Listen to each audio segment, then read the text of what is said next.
Wakil Menteri Lingkungan Hidup dan Kehutanan Bisnis Indonesia atau Konsain dengan Ketua DPW Asosiasi Petani Kelapa Sawit Indonesia Provinsi Kalimantan Timur dengan tema tentang pembibitan kelapa sawit, penyediaan sarana produksi kelapa sawit, tata niaga, tanda buah segar atau TBS kelapa sawit.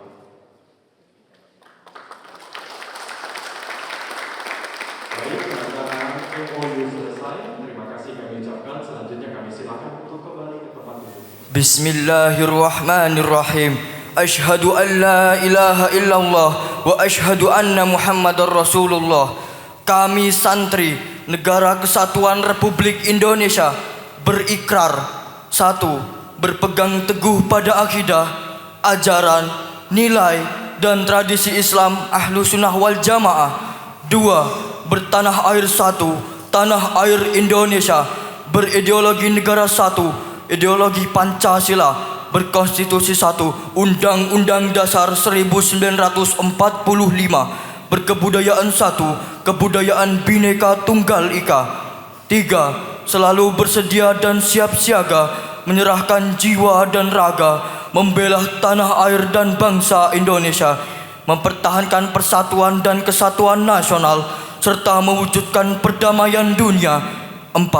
Ikut berperan aktif dalam pembangunan nasional, mewujudkan kesejahteraan yang berkeadilan lahir dan batin untuk seluruh rakyat Indonesia.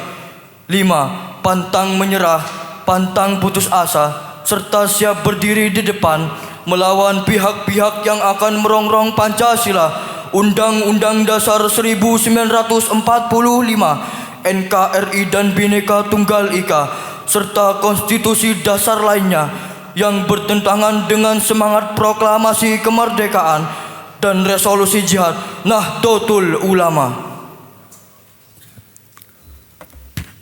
Assalamualaikum warahmatullahi wabarakatuh.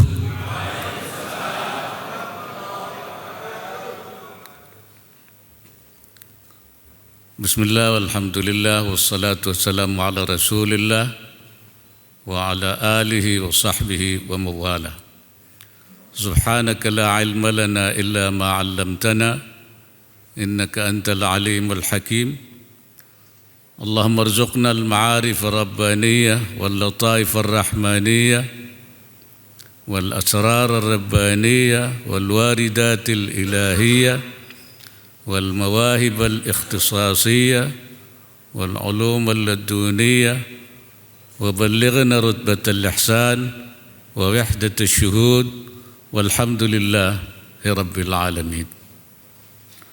Yang saya hormati Pejabat Gubernur Kalimantan Timur beserta anggota Forum Koordinasi Pimpinan Daerah Provinsi Kalimantan Timur, Wakil Menteri Lingkungan Hidup dan Kehutanan, Wali Kota Balikpapan, Ketua Umum DPP Konsain,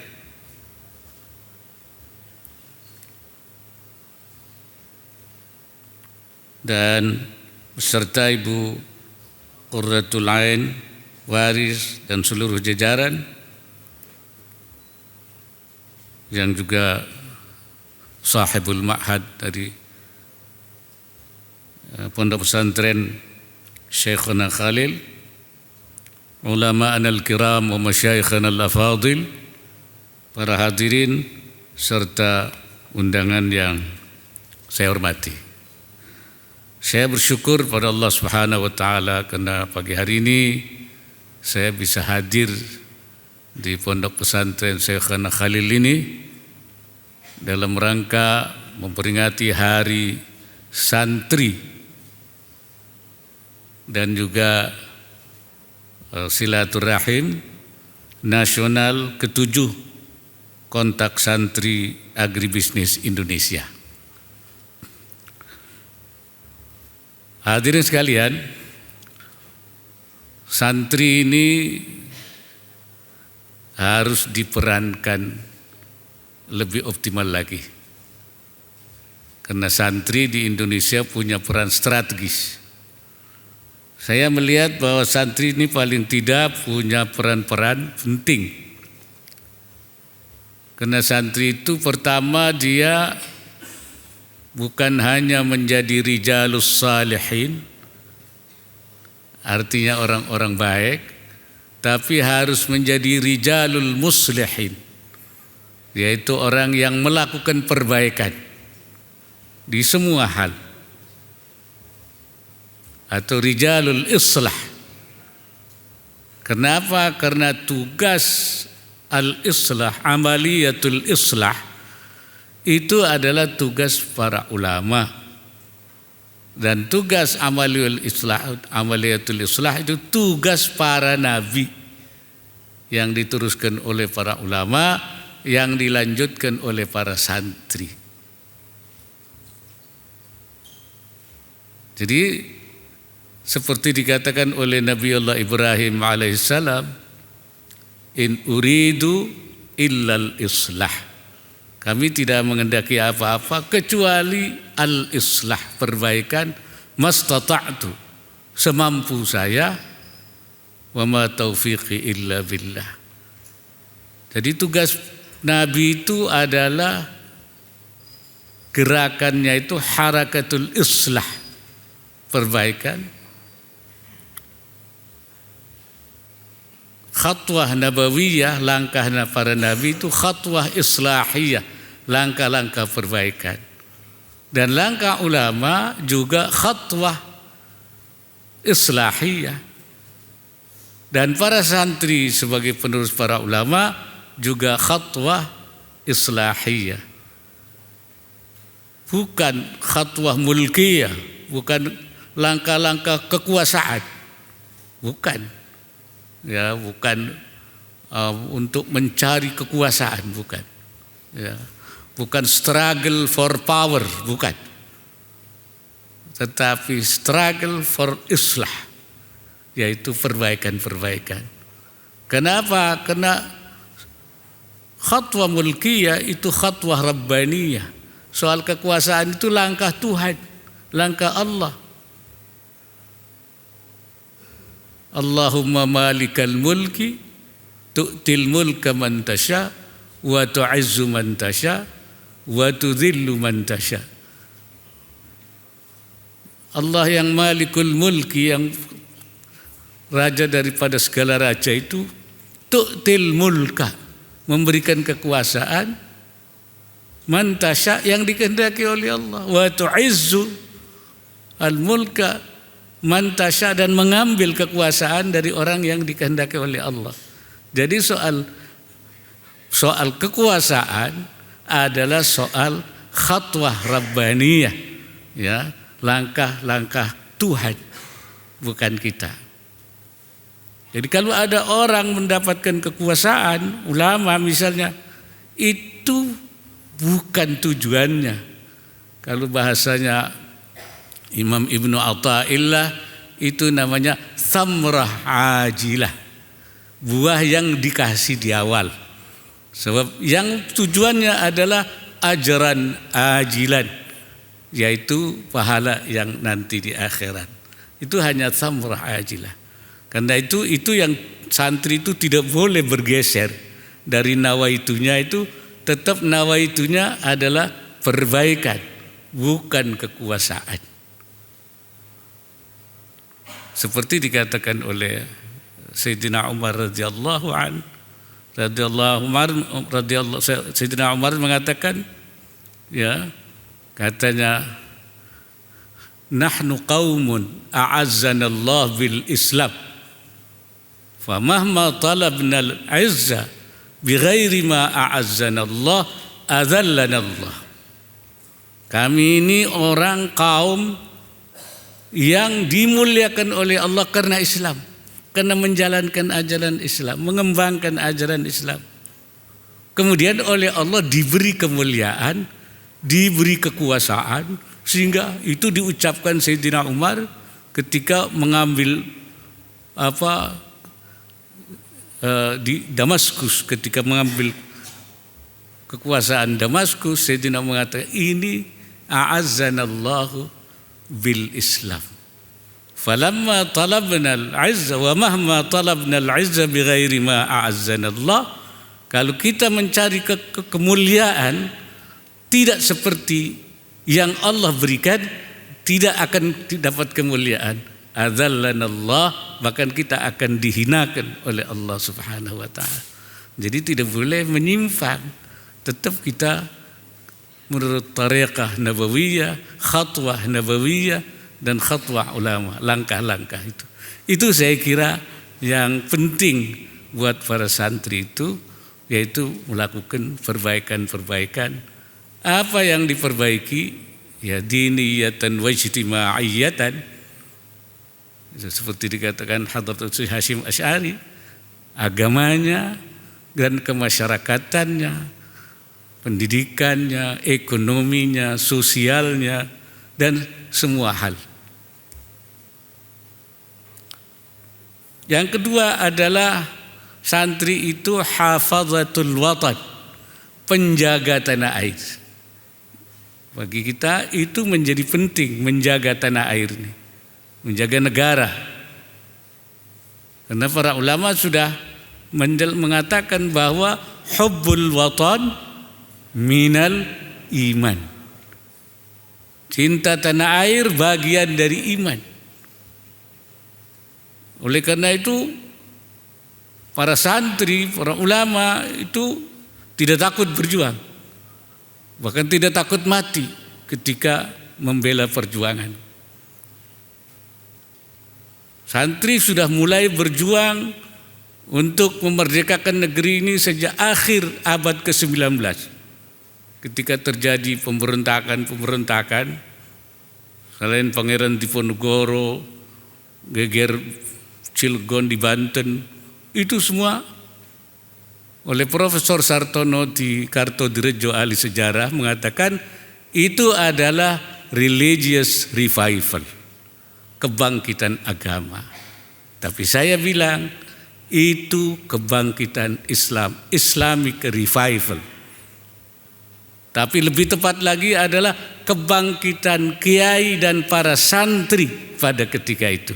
Kenapa? Yang berontak itu adalah para santri, para kiai untuk menentang Belanda. Kebangkitan kiai inilah yang menginspirasi kebangkitan nasional pada 1901 dengan berdirinya Budi Utomo dan menginspirasi lahirnya kemerdekaan proklamasi. Ketika Indonesia diancam untuk direbut kembali oleh penjajah pada tahun 1945, baru saja 2 bulan Indonesia merdeka, datang lagi untuk mengambil. Ketika itu tentara belum terkonsolidasi, polisi belum terkonsolidasi. Ketika itu tampillah Hadratus Syekh Hasyim Asy'ari dengan fatwa jihadnya, menggerakkan santri dan seluruh masyarakat Indonesia. Terjadilah apa yang disebut dengan yaitu fatwa jihad pada tanggal 22 Oktober 1945 yang menginspirasi lahirnya Perang 10 November yang kemudian dinyatakan sebagai Hari Pahlawan.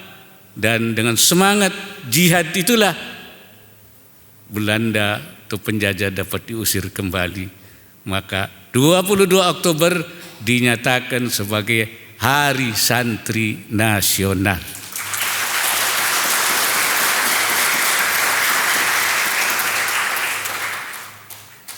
Itu prinsip yang saya sebut hifdzul watan, menjaga tanah air, mengawal tanah air dari setiap ancaman. Oleh karena itu sekarang santri mengawal NKRI. Santri mengatakan NKRI adalah harga mati. Karena ini merupakan bagian kesepakatan nasional. Pancasila, Undang-Undang 45, NKRI adalah konsensus nasional, kesepakatan nasional. Dan saya mengatakan itu adalah al-mitsaqul watani. Karena itu kita tidak boleh mencederai al-mitsaqul watani. Dan kalau kita mencederai prinsip-prinsip ini, maka kita disebut sebagai mukhalafatul mitsaq, menyalahi kesepakatan. Karena itu maka kesepakatan itu tidak boleh dicederai. Maka santri selain dia setia tapi juga mengawal ya kesepakatan nasional ini dari setiap. Makanya kalau di dalam apa di sana, siapa yang mengancammu kan binasa di bawah dulimu. Siapa yang mengancamkan NKRI, dia akan binasa karena akan berhadapan dengan para santri di seluruh Indonesia. Itu adalah santri yang benar itu. Santri beneran, kecuali santri-santrian ya itu. Nah, dan yang ketiga, santri itu harus menjadi mu'ammirinal arda, yaitu pemakmur bumi. Harus bisa memakmurkan bumi. Karena Allah mengatakan dalam Al-Quran, huwa ansha'akum wasta'marakum fiha. Dialah yang menjadikan kamu dari tanah, dan Allah meminta kamu memakmurkan bumi. Ista'marakum fiha, kata ulama, kallafakum bi'imaratiha, memberi tanggung jawab kepada kamu untuk memakmurkan bumi.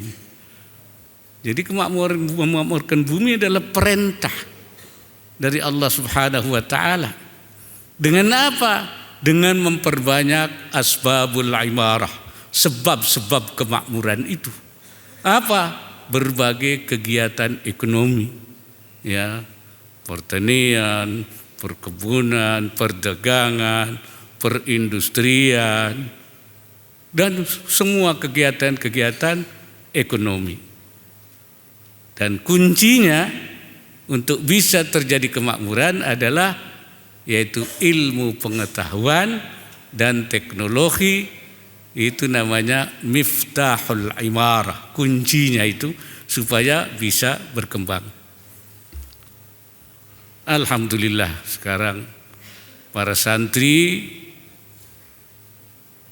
di mana-mana bergerak, termasuk di sini adanya Konstein. Ini salah satu jawaban bahwa santri tidak pernah tinggal diam, tapi akan memakmurkan bumi melalui berbagai kegiatannya. Saya bersama Kiai pernah ke kebun sawitnya. Waktu itu jalannya masih begini, mobilnya ambles-ambles. Saya ikut panenan di kebun sawitnya, betul Kiai ya? Iya. Dan saya hadir waktu beliau mengawinkan anaknya. Dan saya yang mengakadkan. Ternyata sekarang sudah berbuah cucunya katanya. Jadi cucunya berbuah, sawitnya sudah berbuah. Alhamdulillah. Di Jawa Timur ada lagi Habit Trend, himpunan ekonomi bisnis pesantren di mana-mana. Ya. Di Kriau saya juga sudah pernah ikut panen. Di sana namanya santri sawit. Jadi ada santri sawit. Ya. Mungkin nanti ada santri singkong. Ada santri apalagi dalam rangka itu memang kita harus membangun dan santri supaya bisa mandiri, supaya bisa memberikan kontribusi yang optimal kepada bangsa dan negara. Ini bagian daripada juga hafazatul watan, menjaga tanah air. Menjaga tanah air ini bahkan sekarang ulama mutaakhirin memasukkan hifdzul watan salah satu daripada maqasidus syariah. Dulu Imam Al-Ghazali, Imam Syatibi, maqasidus syariah itu 5. Mabadi'ul khamsah namanya itu. 1 itu hifdzuddin, menjaga agama. 2, hifdzun nafas, menjaga jiwa. Itu tujuan agama itu. Yang ketiga adalah hifdzul akal, menjaga akal. Akalnya harus dijaga. Kalau tidak punya akal repot itu. Ya. Kemudian hifdzul nasal, menjaga keturunan. Kemudian hifdzul mal, menjaga harta. 5 ini maqasidul kubra li syariatil islamiyah, tujuan besar syariat Islam itu 5 ini. Tapi belakangan ulama mutakhirin mengatakan 1 lagi, hifdzul watan, menjaga tanah air. Jadi menjadi mabadi'us sittah namanya, prinsip. Karena apa? Dengan menjaga tanah air, agama bisa terjaga. Ya, jiwa terjaga, terlindungi. Akal terlindungi. Keturunan bisa terlindungi.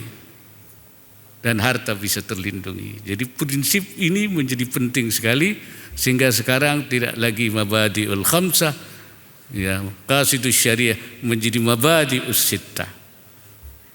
Dan sekarang menghadapi pemilu, kita harus menjaga tanah air dari mereka yang ingin merusak, menghancurkan, mengadu domba. Saya di mana-mana mengatakan hati-hati. Hoax itu sama dengan kentut setan. Tahu kentut setan?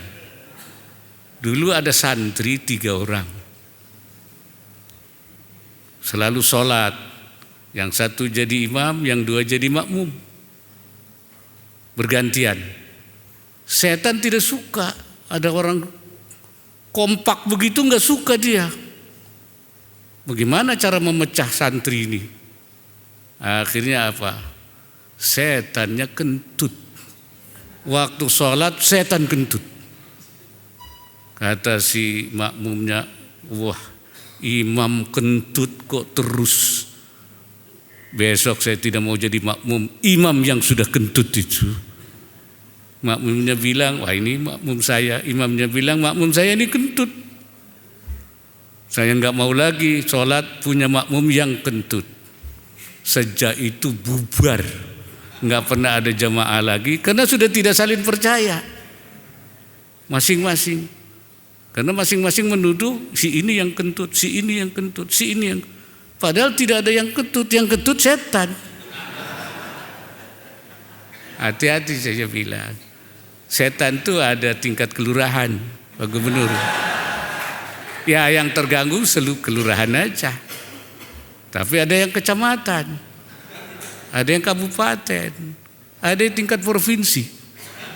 Namanya setan kentut tingkat provinsi itu. Ada juga yang tingkat nasional. Lah ini, hati-hati kita pada kentut setan. Jadi yang suka memecah belah bangsa adalah setan. Udah pokoknya setan aja. Di sini kita harus menjaga. Oleh karena itu kita harus hati-hati dengan informasi, dengan provokasi. Ya, kita sudah ada ayatnya kan. In ja'akum fasiqun binaba'in fatabayyanu. Ya. Jadi saudara-saudara sekalian, membangun ekonomi, kegiatan bisnis, ya, apalagi lalu pertanian, perkebunan itu penting. Sekarang ini terasa pentingnya ketika terjadi krisis pangan. Ya. Dan pertanian perkebunan itu adalah kegiatan yang membawa berkah. Berkah, ada berkahnya gitu. Walaupun mungkin untungnya tidak terlampau besar, tapi ada keberkahannya. Allah Subhanahu wa taala berfirman, wa ja'ala fiha rawasiya min fawqiha. Allah jadikan di atas bumi itu ada gunung-gunung, ada bukit-bukit. Wa baraka fiha, dan Allah memberikan berkah di dalamnya. Maka ulama mengatakan pertanian, perkebunan itu usaha yang berkah. Wa qaddara fiha aqwataha, dan Allah menetapkan juga di bumi itu makanan-makanan pokoknya. Jadi masing-masing dikasih makanan pokok. Kata Imam At-Tabari, wa qaddara fi kulli baldatin ma lam yaj'alhu fil ukhra. Allah jadikan di setiap negara ada makanan-makanan yang tidak ada di negara lain. Jadi di sini misalnya dikasih gandum, di sini dikasih apa, di sini dikasih, ya masing-masing ada di dunia ini beda-beda. Tapi di kita ini makanan yang dikasih banyak sekali. Ada beras, ada jagung, ada ubi, ada singkong, ada sagu, ya kan? Kebunnya ada sawit. Ya, yang ada sawit kan Indonesia sama. Ya, bahkan kalau tambang dikasih nikel, dikasih segala macam. Jadi ada ibarat, jadi waktu Allah menciptakan negara ini, dunia ini, waktu menciptakan Indonesia ini, Allah lagi tersenyum baik gitu ya. Kenapa? Tiba-tiba dikasihnya banyak kita itu. Ya. Kalau orang Indonesia miskin itu sebenarnya tidak pantas. Potongan miskin tidak pantas. Kalau memang miskin itu berarti malas. Ya. Kita tidak bisa. Karena itu kita sekarang membangun ketahanan pangan. Ya. Di mana-mana. Kemarin saya meresmikan kawasan pangan nasional. Ya. KPN di Sulawesi Tengah, di Donggala, di Leher itu. Di situ pertama disiapkan 1.000 hektar. Dan selanjutnya akan sampai 15.000 hektar untuk ditanam pangan. Ya, nanti menjadi lumbung pangan. Dan saya kira kita mestinya di setiap provinsi ada lumbung pangan. Ada semua. Ada yang nanti ada yang untuk ekspor, ada yang untuk kepentingan dalam negeri, perkebunan. Dan kalau itu kita bisa kembangkan, saya kira Indonesia tidak akan kelaparan. Dan Indonesia akan tetap kita bisa mampu berdiri sendiri andai kata kita tidak bisa berkaitan dengan orang lain. Ini saya kira nikmat Allah yang Allah berikan. Katanya Imam At-Tabari, kenapa itu diberikan tidak sama? Litijarah min baldatin ila baldatin, supaya ada perdagangan dari satu negara ke negara yang lain. Jadi kalau nanti kita berdagang, mengekspor, yang paling banyak bisa mengekspor kita, hasil bumi kita, tambang kita, ini adalah di dunia ini kitalah Indonesia yang punya banyak hasilnya. Ini kita syukuri kepada Allah Subhanahu wa taala.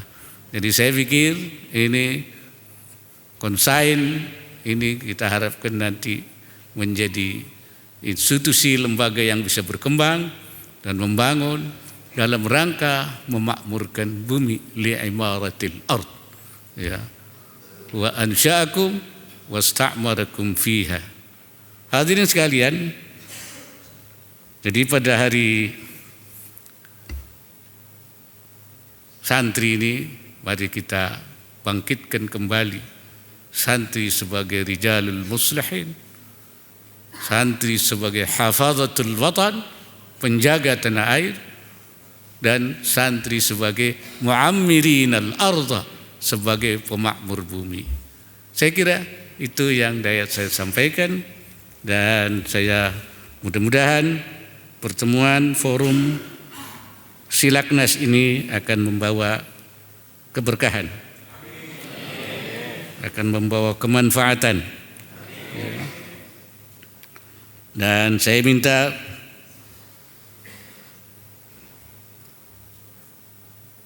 Program ini dapat terus dikembangkan melalui kolaborasi dan kemitraan yang melibatkan berbagai unsur, mulai dari pemerintah pusat, daerah, dunia usaha, hingga masyarakat. Tadi Pak Gubernur sudah mengulurkan tangan untuk bekerja sama dengan Konstein untuk mengembangkan berbagai kegiatan ekonomi, potensi ekonomi di daerah ini. Ya, saya sampaikan terima kasih Pak Gubernur.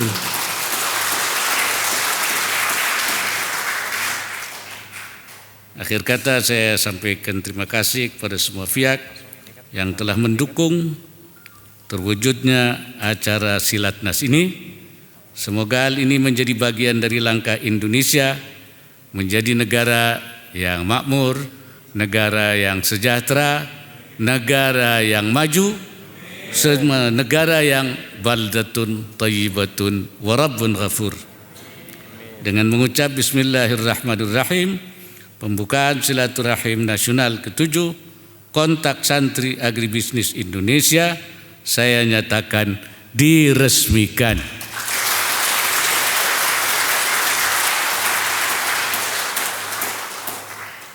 Wallahul muwaffiq ila aqwamit thariq. Wassalamualaikum warahmatullahi wabarakatuh. Hadirin, mari kita hitung mundur bersama dari 3, 2, 1.